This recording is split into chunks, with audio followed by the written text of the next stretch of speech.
6টা পয়েন্ট আমি ধরেছি, 3টা হলো আল্লাহর আদেশ আর 3টা হলো নিষেধ। তার মধ্যে 1 নাম্বার হলো আদল। আদল শব্দের অনেক বড় ব্যাখ্যা, সামান্য উদাহরণ দিয়ে আপনাদেরকে বোঝায় দিলাম। ও বন্ধু মুসলমান, 2 নাম্বার হলো আল ইহসান। 2 নাম্বার হলো সৎ আচরণ করা, সদ্ভাব করা, ন্যায়সঙ্গত আচরণ করা। মুফাসসিরিনে কেরাম বলেন, দুনিয়ার ভিতরে সবচেয়ে ইনসাফ, সবচেয়ে ইহসান পাওয়ার হকদার হলো মা আর বাবা। দুনিয়ার ভিতরে সবথেকে সৎ আচরণ যিনি পাওয়ার যোগ্য, তারা হলেন মা আর বাবা। তার কারণ কি? আল্লাহর নবী হাদিসে পাকের ভিতরে বলেন, মায়ের পায়ের নিচে হলো সন্তানের বেহেশত। আল্লাহ তাআলা কারো পায়ের নিচে সন্তানের বেহেশত রাখলেন না, বাবার পায়ের নিচে সন্তানের বেহেশত রাখলেন না, একমাত্র মায়ের পায়ের নিচে সন্তানের বেহেশত। আল্লাহ নবী কেন এই হাদিসে পাকটা ফরমাইলেন জানা দরকার আছে না নাই? ও ভাইরা, আমার বন্ধুরা, মুফাসসিরিনে কেরাম বলেন, ইহসান শুধু এটা নয়, তুমি মাকে খাবার দিলা, তুমি মাকে বছরে 2টা লুঙ্গি দিলা, কাপড় দিলা, শাড়ি দিলা, আর বাবাকে 2টা লুঙ্গি দিলা, এর নাম পিতামাতার প্রতি ইহসান না। ইহসান শব্দের অর্থ হলো যা দরকার তার থেকে বেশি দেওয়া। মায়ের যদি বছরে 2টা কাপড় লাগে, দিতে হবে কয়টা? যদি বলেন কয়টা দিতে হবে? 4টা দিতে হবে। বাবার যদি বছরে 4টা লুঙ্গি লাগে, কয়টা লুঙ্গি দিতে হবে? মায়ের পাতে যদি 1 টুকরা মাছ দিলে তার খাবার হয়ে যায়, তাকে মাছ দিতে হবে কয় টুকরা? 2 টুকরা। বাবার যদি 2 টুকরাতে তার খাবার হয়ে যায়, বাবাকে দিতে হবে 4 টুকরা। এর নাম হলো ইহসান। আরে আজকে কত সন্তান তার এই মাকে ভাত দেয় না, এরকম কুলাঙ্গার সন্তান আছে না নাই? এই মাকে কাছে রাখতে চায় না, এই মাকে দূর দূর করে দূরে সরাইয়া দেয়। নিজে এসির মধ্যে থাকে, নিজে সুন্দর ঘরের মধ্যে থাকে, আর মাটারে ঝুপড়ি ভাঙ্গা ঘর, শীতের রজনীতে ওহো করে বাতাস ঢোকে, সেই ঘরের মধ্যে মা আর বাবাকে থাকতে দেয়। এরকম সন্তান আছে না নাই? আল্লাহ নবী বলেন, তোমরা মায়ের দোয়া নাও। তার কারণ হলো মায়ের দোয়ার মাঝে আর আমার আল্লাহ পাক রব্বুল আলামিনের মাঝে কোনো পর্দা থাকে না। মা যদি 2 হাত তুলে সন্তানের জন্য ডাকতে বলে, আল্লাহ আমার সন্তান রে তুমি ভালো রাখো। মা যদি 2 হাত তুলে আল্লাহকে বলে, আল্লাহ আমার সন্তান বিদেশের বাড়িতে থাকে, আল্লাহ তুমি আমার সন্তান রে সুন্দর রাখো, সহি সালামত রাখো, আল্লাহর দরবারে কবুল হয়ে যায়। মা যদি 2 হাত তুলে সন্তানের জন্য বদদোয়া করে, বদদোয়া কবুল হয়ে যায়। বুখারী মুসলিমের বর্ণনার মধ্যে এসেছে, আল্লাহর একজন আবেদ বান্দা ছিল, নাম ছিল তার জুরাইস। এই জুরাইস আল্লাহর বান্দা, জঙ্গলের মধ্যে ঝুপড়ি ঘর ধরে আল্লাহর ইবাদত করে। একদিন মা ঝুপড়ি ঘরের ভিতরে ডাকায়, ঝুপড়ি ঘরের বাইরে থেকে ডাক দেয়া বলে, বাবা জুরাইস। আল্লাহর ওলি জুরাইস তিনি নামাজের মধ্যে আছেন, নামাজে দাঁড়ায়া গেছেন। এখন তিনি কি করবেন বুঝতে পারতেছেন না। ইবাদত অনেক বড়, আবেদ অনেক বড়, কিন্তু মায়ের বরদোয়া কেমনে নিয়েছে দেখেন। তিনি নামাজের ভিতরে দাঁড়ায়া বলতেছে, সলাতি ওয়া উম্মি, একদিকে আমার মা আর একদিকে আমার নামাজ, আমি এখন কেমন করব? আল্লাহর বান্দা জুরাইস তিনি মনে মনে চিন্তা করলেন, নামাজটা ছেড়ে মায়ের সঙ্গে কথা বলবো। নামাজ শেষ করে দেখে মা চলে গেছে, আবার নামাজে দাঁড়িয়ে গেছে। বুখারীর মধ্যে একটা বর্ণনা এসেছে, আর মুসলিমের মধ্যে এসেছে যে এই আল্লাহর ওলির কাছে তার মাটা আবার 3 বার এসেছে। দ্বিতীয় দিন আবার মা এসে ডাক দিয়ে বলে, বাবা জুরাইজ দরজাটা খোলো, তোমার সাথে কিছু কথা আছে। আল্লাহর ওলি তিনি নামাজের ভিতরে আছেন, তিনি দ্বিধায় পড়ে গেলেন। সলাতি ওয়া উম্মি, আমি নামাজে আছি আর আমার মা, আমি এখন কি করব? নামাজটা শেষ করে আমি আমার মায়ের সঙ্গে কথা বলি। নামাজ শেষ করে দেখে মা চলে গেছে। দ্বিতীয় দিন আবার ওই একই অবস্থা। ডাক দিয়ে বলে, বাবা জুরাইজ সলাতি ওয়া উম্মি, নামাজ পড়বো না, মায়ের ডাকে সাড়া দেব। নামাজ পড়তে আসেন, মা ডাক দিয়ে বলে, আল্লাহ তুমি আমার জুরাইজের বেশ্যার মুখ না দেখাইয়া মরণ দিও না। এই জন্য মারা অনেক সময় সন্তানের জন্য বদদুয়া করে ফেলেন। আল্লাহ যদি কবুল করে ফেলে, আপনি কিন্তু এই ভোগান্তি হবে। ডাক দিয়ে বলে, আল্লাহ জুরাইজের বেশ্যার মুখ না দেখাইয়া তুমি মরণ দিও না। হঠাৎ করে ওই গ্রামের মধ্যে একজন পতিতা মেয়ে, ওই পতিতার মেয়ের একটা সন্তান হইল। ডাক দিয়ে বলে, ওই মহিলা, এই সন্তান তুমি কোথা থেকে পাইছো? এটা হলো আল্লাহর আবেদ বান্দা জুরাইজের সন্তান। এই জুরাইজ রে এলাকার লোকজন মুরগির রান খাওয়াইতো, গাছের পাকা আমটা আগে জুরাইজ রে খাওয়াইতো। মানুষ সম্মান করত। যখন মানুষ জানলো জুরাইজ এই কাজ করেছে, এই আকামটা করেছে, এই পতিতা মহিলার সঙ্গে জিনা করার ফলে একটা সন্তান পয়দা হয়েছে, এলাকার লোকজন তার সুপ্রি করে ভেঙে দিল। জুরাইজ মারতে শুরু করল। জুরাইজ শুধু চোখের পানি ছেড়ে দেয় আর আল্লাহকে বলে, আল্লাহ তুমি আমার সম্মানটাকে রক্ষা করো, হেফাজত করো। জুরাইজকে বলে, জুরাইজ তুমি যে এরকম মানুষ আমরা তো আগে জানতাম না। বন্ধু মুসলমান, জুরাইজ দুই চোখের পানি ছেড়ে দিয়ে বলে, আল্লাহ এর একটা বিহিত তুমি করো।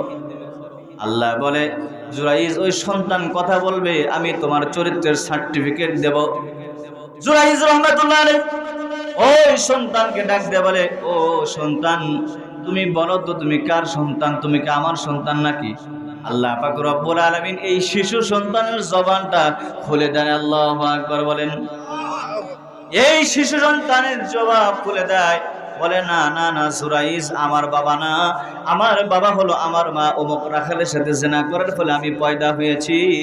ওই এলাকার মানুষ বুঝতে পারলো জুরাইজ আসলে কোনো পাপ করে নাই, কিন্তু মায়ের বরদুয়া লাগছে। মায়ের বরদুয়ার কারণে আল্লাহর বান্দা, আল্লাহ ওলি, সে পতিতার সাথে জিনাকার হয়ে গেল।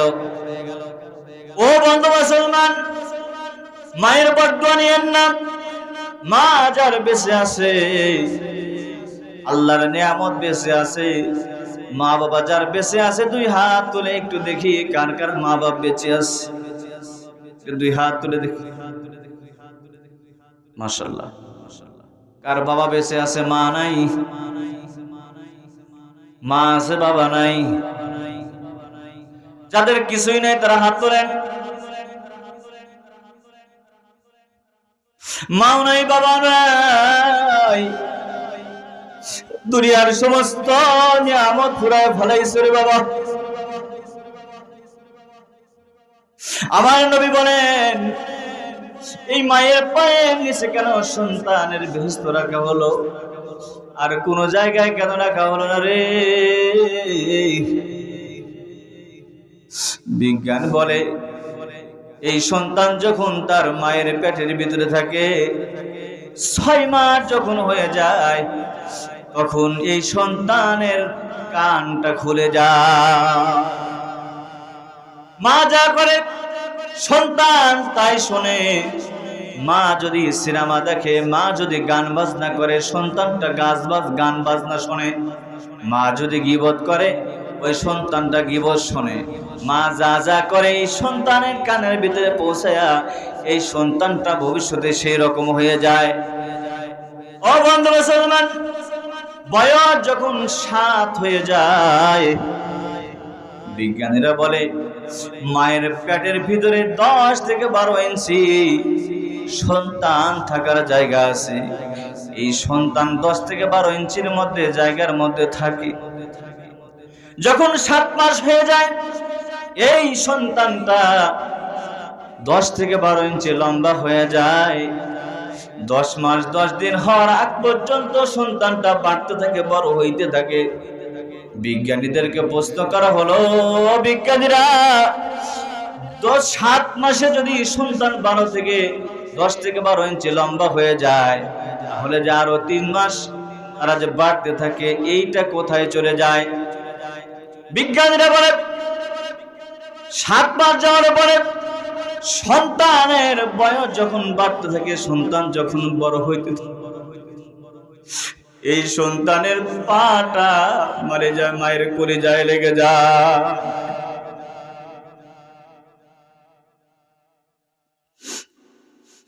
এই সন্তান মায়ের পেটের ভিতরে 1 বার না 2 বার না 4500 পর্যন্ত মায়ের পেটের ভিতরে লাথি মারে।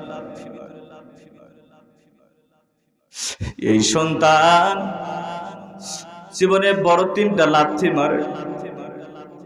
এই লাথির কারণে অনেক মা সন্তানের চেহারা দেখতে পারে না, দুনিয়া থেকে বিদায় হয়ে চলে যায়। কিভাবে সম্ভব? এই পাটা বড় হইতে হইতে মায়ের কলিজার ভিতরে রাখে। মা খাইতে পারে না, মা ঘুমাইতে পারে না, শুইতে পারে না। কত রাত চলে যায়, চোখে ঘুম নাই। কত রাত চলে যায়, চোখের ভিতরে কোনো ঘুম নাই। খাবার খাইতে শুরু করে, পেটের ভিতরে লাথি মেরে দেয়।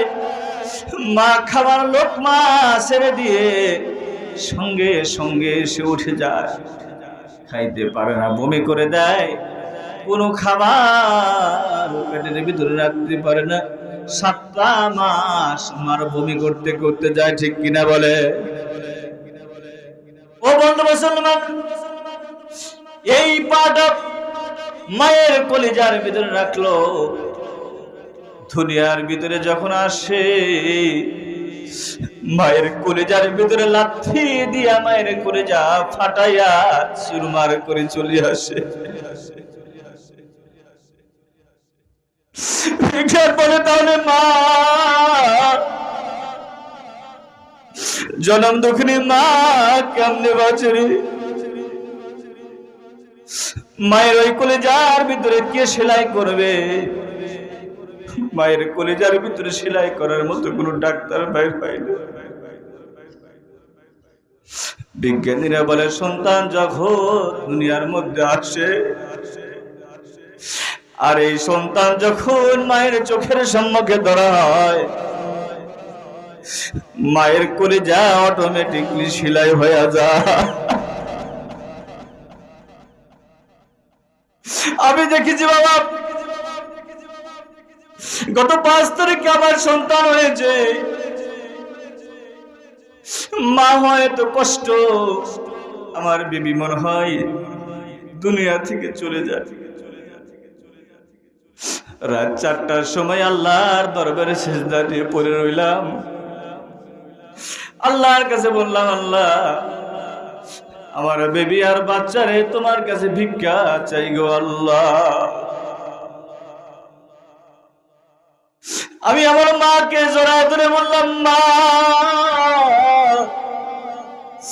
আমার জন্য মনে হয় আপনি এত কষ্ট করেছেন।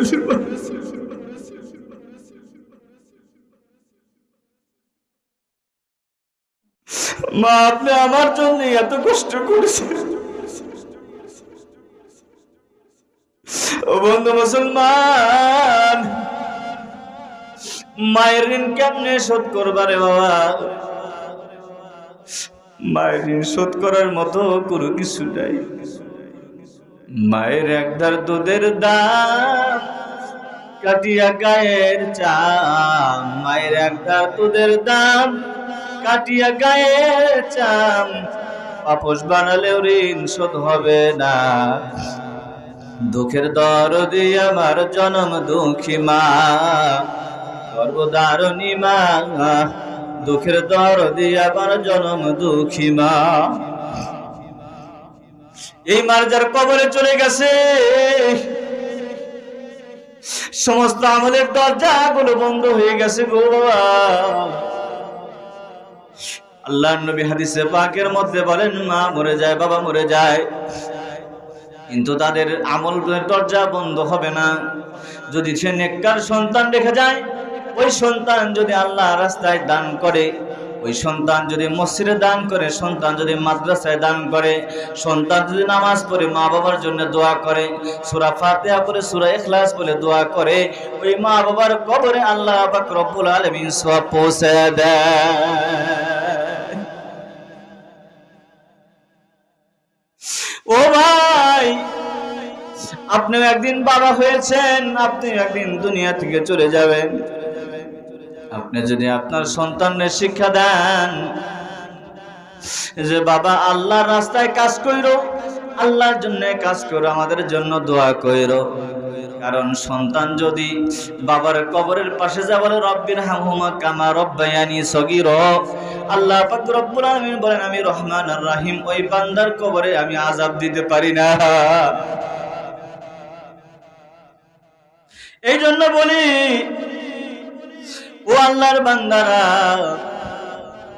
আল্লাহ পাক রব্বুল আলামিন কুরআনুল কারীমের এক জায়গায় দুই জায়গায় বলে না, কত জায়গায় বলেছে মা বাবার সঙ্গে ভালো ব্যবহার করো, মা বাবার সঙ্গে খারাপ আচরণ কইরো না। মায়ের এই 10 ইঞ্চি জায়গার মধ্যে সন্তানের জায়গা হয়, কিন্তু বিশাল বাড়ির ভিতরে মায়ের জায়গা হয় না। বৃদ্ধ বয়সে ওই বৃদ্ধাশ্রমে মারে রেখে আসে, মা দুই চোখের পানি ছেড়ে দিয়ে বলে আল্লাহ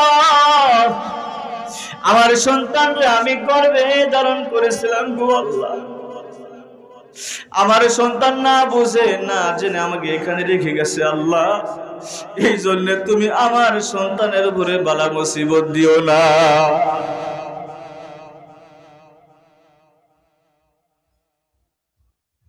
আমার সন্তান বোঝে নাই আল্লাহ গো, এই জন্য সন্তানের সম্পদ কাইরা নিও না। এর নাম হলো মা। বেয়াদবি করেছেন, অন্যায় করেছেন, আজকে যা যদি বলেন মা রে কত অন্যায় করেছি, অত্যাচার করেছি রে মা, মাফ করে। মা চোখের পানি ছেড়ে দিয়ে কলিজার মধ্যে টেনে দিয়ে বলবে বাবা রে আমি তোমাকে আগেই মাফ করেছি, তোমার উপরে আমার কোনো রাগ না।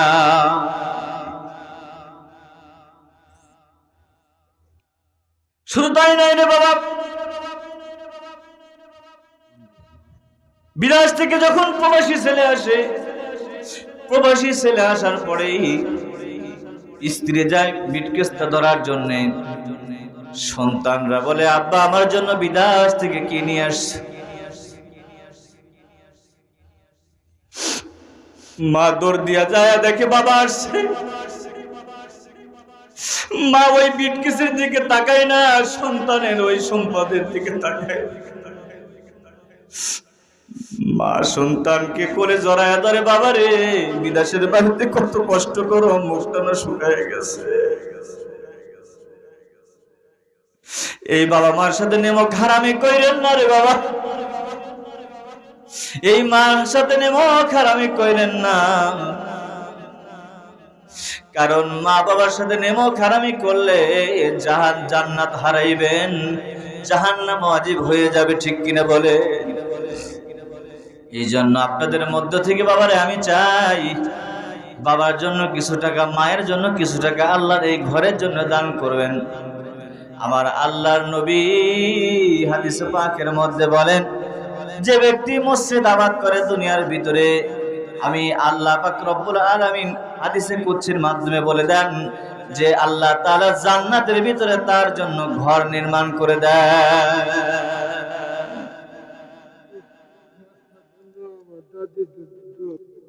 দাদির জন্য কি করেন আপনি? ব্যবসা করি, কড্ডার মধ্যে ব্যবসা করেন? কিসের ব্যবসা? ছোটখাটো পান কোম্পানির ব্যবসা। পান কোম্পানি? পান কোম্পানি, এই যে ভাই এদিকে আছে, পান কোম্পানি খুব ভালো চলে, ঠিক আছে। আমি আর 500 টাকা আপনার কাছে আবদার করবো, এখন দেওয়া লাগবে না, আপনি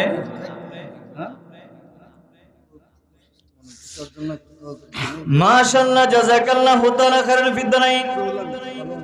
ইয়া আল্লাহ রাব্বুল আলামিন, আপনার একজন বান্দা রুহুল আমিন নাম করছে বাপের বেটার কাম, আল্লাহ জান্নাত করেন দান।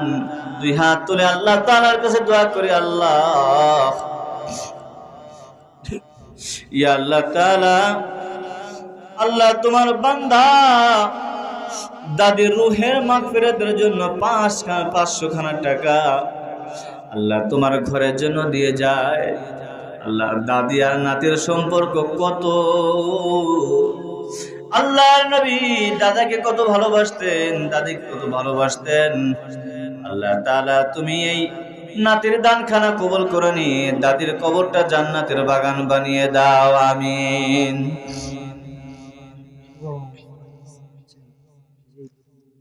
না এখানে না।